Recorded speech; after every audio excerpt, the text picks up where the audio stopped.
Today is my first time flying internationally since COVID-19 emerged.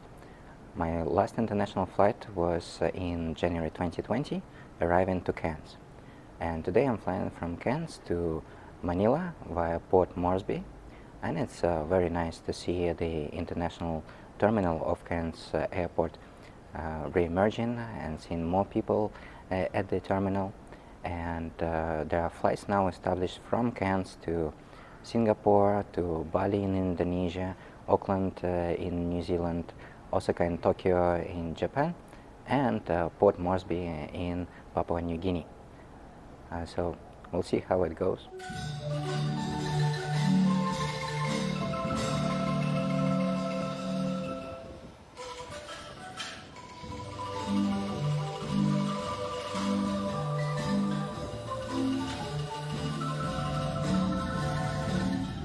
The flights and the stopover in Port Moresby went well, and I arrived to Manila on time. Compared to pre-COVID era, the only difference now when you arrive to the Philippines is that prior to travel you need to fill out an e-arrival card from the Bureau of Quarantine. And all the other procedures are as before COVID.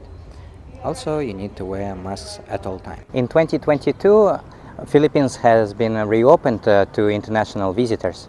In February, first international arrivals could come to the Philippines again, and in the period from February 2022 until October, it has received already more than 2 million international visitors. The majority come from the US, the South Korea, Australia, and about a quarter of international visitors are actually returning Filipinos. Prior to the pandemic, the top markets for the Philippines were the United States, Japan, China, South Korea.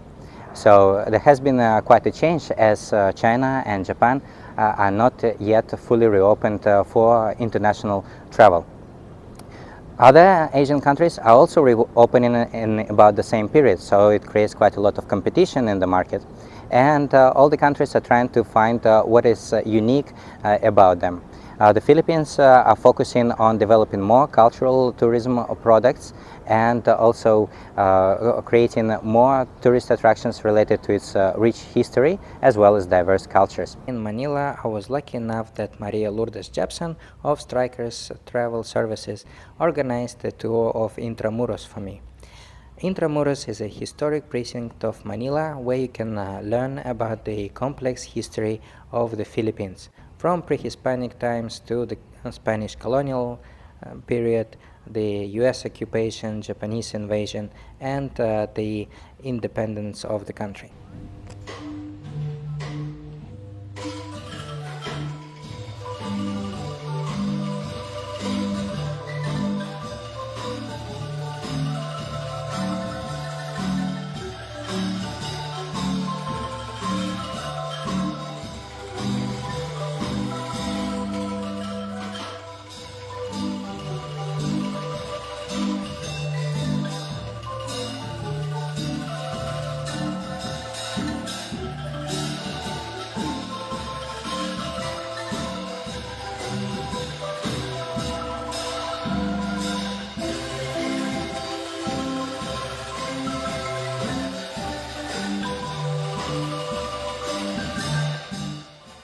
As I'm getting ready to depart from the Philippines, I find it's a good destination for early post-pandemic travel. For most visitors, there is no need for a visa for a travel to Philippines for fewer than 30 days. It's quite easy to register online your vaccinations, and all you need is proof of double vaccination. Within the country, it's easy to travel. The only restriction is that you need to wear a mask, and that's it. The amazing hospitality of the local people will help you around, and there's plenty to do in the Philippines. It's more fun in the Philippines.